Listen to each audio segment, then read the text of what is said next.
Well, we have arrived at our final segment in these 3 sessions. In our first session, we discussed how all couples want to find happiness in their marriages. We also talked about how there are 4 habits of happiness that any couple can build or develop over time.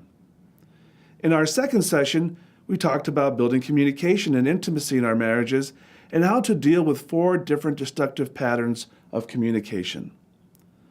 Finally, in this, our third session, we began with discussing characteristics of a strong partnership in marriage. Now, we need to focus on certain virtues or strengths that all couples need to develop in order to have a strong relationship that will deepen over time. While to some it might sound old-fashioned to talk about virtues, a virtue is really just a good habit or even a good attitude. As Fred said, we need certain good habits and attitudes to help us grow in our ability to love and to trust the other person. That's why we have developed a list of 10 virtues for building trust that can be especially helpful for any couple, whether they are dating, engaged, or married. We've divided these 10 virtues for building trust into 3 groups. The first group is made of the first 3 virtues. These can be thought of as a type of foundation for the other 7. These 3 virtues are humility, receptivity, and transparency.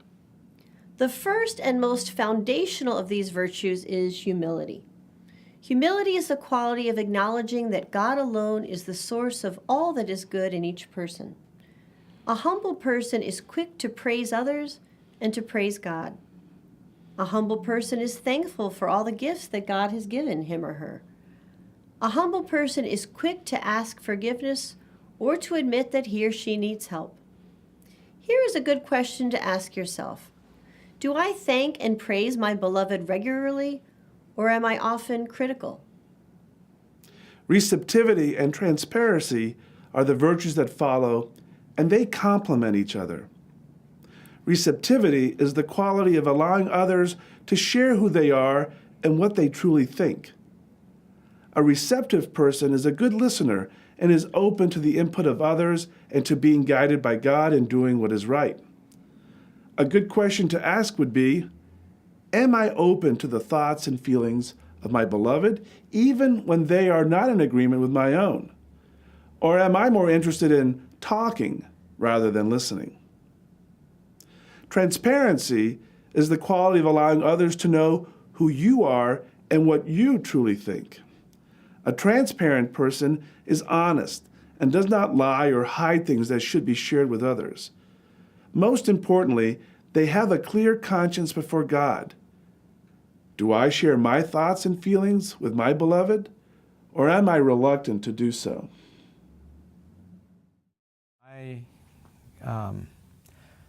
Annie's mother, who's passed away now, was sick with epilepsy, and she had some other health issues, and couldn't really take care of herself. And when I saw Annie taking time to care for her, she would bathe her, she would make sure she had food, she would make sure she had her medication, and even when her mother was not feeling well and not of the best disposition towards her, she would be very humble, and she would always give her that respect. And to me, I said, this is a woman that I really love, because she is showing me how to be humble. She is showing me how to be compassionate, and I'm the one who has the calling to be a deacon, but she is showing me how to serve.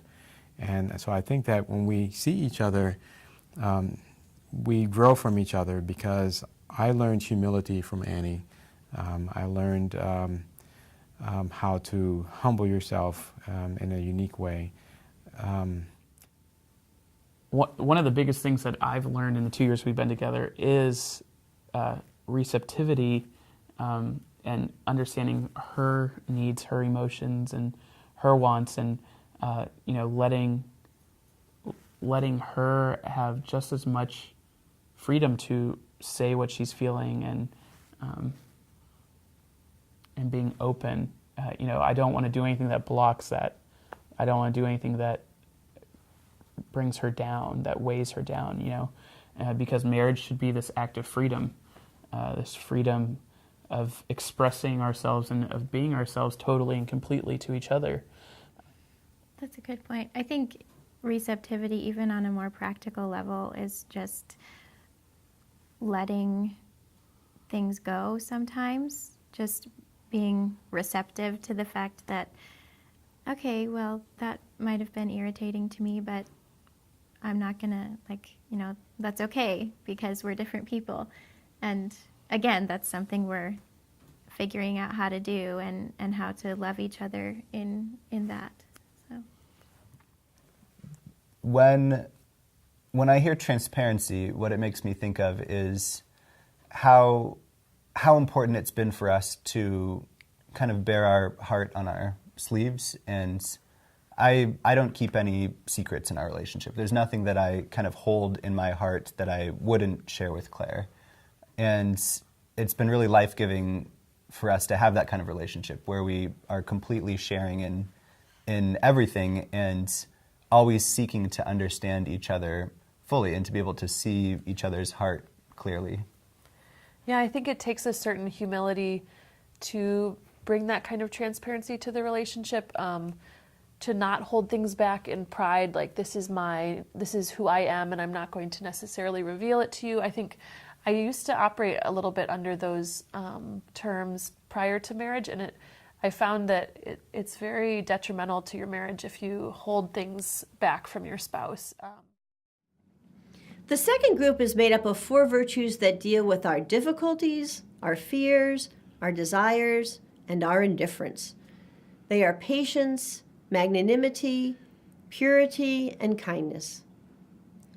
Patience is the quality of enduring difficulties while maintaining a calm and cheerful disposition. A patient person keeps focus on achieving a difficult good, including heaven, regardless of any roadblocks along the way. When I am in conflict with my beloved, am I able to handle it in a constructive way, or do I tend to lose my temper? Magnanimity is the quality of being willing to do great things with God's grace. A magnanimous person does the right thing no matter the cost and puts his trust completely in God. Am I willing to go outside my comfort zone with my beloved, or does fear hold me back? Purity is the quality of being single-hearted and not allowing other goods or distractions to come before God or my spouse. A pure person keeps his or her desires in check, especially sexual desires. This means not only exerting self-control over my behavior, but also over my thoughts and wrongful desires of my heart. Do I respect my beloved, body and soul, or do I harbor lust in my heart?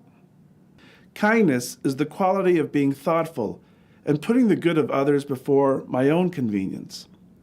A kind person responds to others with respect, genuine interest, and tenderness.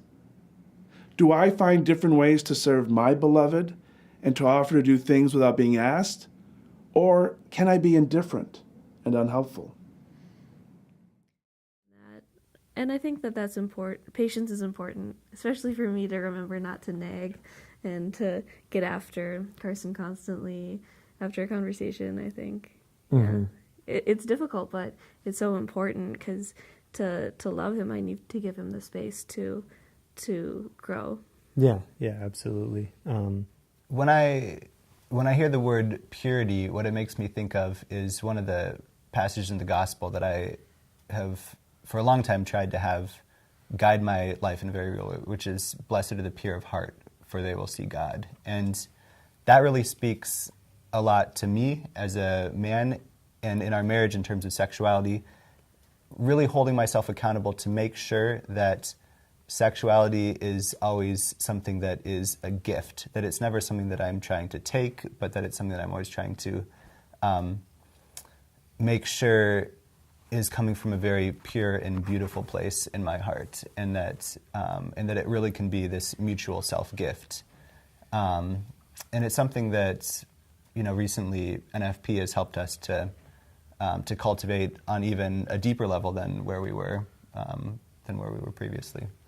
I would advise engaged couples that might be struggling with purity, to not give up, to start again. That it's a new day. God is rich in mercy, and there's no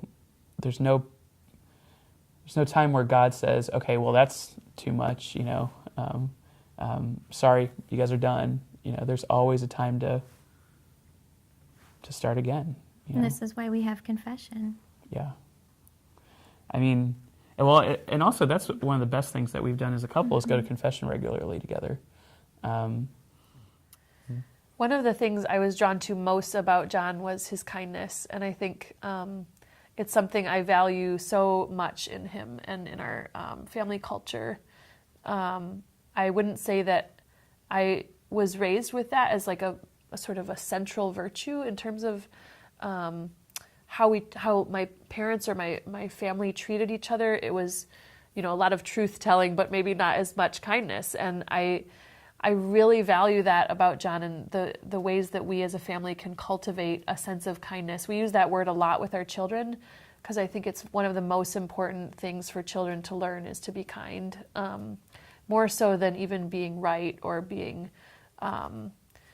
It goes along with this idea of mercy that God brings to us. And I think the kindness that we can offer each other just in how we can speak to each other gently instead of harshly. If we're going to correct one another, that it be out of kindness and that it not be sort of a reprimand. That's how I aspire to speak to our children as a mother and how I aspire to speak to John. And I think he teaches me a lot about that just in his own manner. And some days are easier than others. And my prayer is always, I pray for the elderly and the shut-in, but I also pray for the caregivers because it takes a certain type of humility and patience and understanding to take care of someone who you love and still remain in love with them because of some of the things that they say when they're in their last stages of their life, So that is something that I have learned. But God gives us the grace to do it. Yes. I think that's an example of magnanimity is that there are times when life will present you with struggles that you think are beyond you. It could be her parents when they went through health issues. My mother is suffering from dementia right now, and how do you deal with that in a loving way? But then God gives you the grace, and part of the grace is the grace of our sacrament of marriage, is that we draw upon that and we say, okay, can we work together on this? And so we drop other things that are going on in our lives, and we try and sit down and roll up our sleeves and work on this, and we get the grace to do it. And lo and behold, what seemed to be something that we just couldn't get through or didn't know what to do, God has given us the direction. God has given us the wisdom. God's given us the patience, and God's given us the grace. And we've been able to get through it in a way that we didn't think. And you can feel God's presence in the midst of that because you know that you wouldn't be able to do it save for God. Yes. The third group deals with the virtues that will perfect our trust and make our relationship strong enough to weather even the most serious crises. These virtues are prudence, fidelity, and mercy. Prudence is the quality of knowing what to seek or what to avoid. Before making an important decision, a prudent person gets all the relevant facts, considers the possible options, makes a judgment based on what is right, and then decides what to do along with those involved in the decision. Do I get all the facts and discuss things with my beloved before making an important decision, or am I sometimes too rash in my decision-making? Fidelity is the quality of being true to one's commitments. A faithful person can be counted on to keep his or her word. Do I keep my promises to my beloved, or do I let them slide at times? The final virtue is really the capstone of them all. It is the virtue of mercy, and it's God's most important quality. Mercy is the quality of being compassionate to those who are suffering due to a good that is lacking. A merciful person does more than just forgive whenever asked to do so. He or she wants the good and the salvation of everyone, even someone who has done us or those we love great harm. Mercy means being moved by the suffering of others and doing something concrete to help them. Do I forgive my beloved readily, or do I hold on to grudges? Am I moved to action by my beloved's suffering, or am I indifferent to it? I think when you talk about prudence, it's also deals with big things like jobs or even children. I mean, we've been talking about, now that we're less than 100 days away from being married, we've been talking about what is going to be most prudent for us, whether to be open to life and trying to conceive at the beginning of our marriage, or spacing it out till several months into our marriage. And and that has to deal with like whether or not we're going to be able to financially afford to bring a child into this world, or other major factors there. And that's what's so great about us learning more about NFP and natural family planning, because we're learning to always be open to life, no matter what, but also being prudent as to when is going to be the right time for us to welcome a child in this world, so that we can give that child everything that they need. Like being faithful in small things is practice for being faithful in the big things. So just talking about keeping day-to-day promises, like what the plans are, being on time, or just having fidelity in your day-to-day life, but also in the big things, like, we're going to be learning how to manage all these new aspects of our relationship and marriage, and applying the importance of fidelity to all of those too. Yeah, I think, we could talk a lot about fidelity in terms of being faithful to your spouse and not coveting your neighbor's wife or whatnot. But as Mary was saying, it really starts at being faithful with the small things, and part of that is, doing what you say you'll do.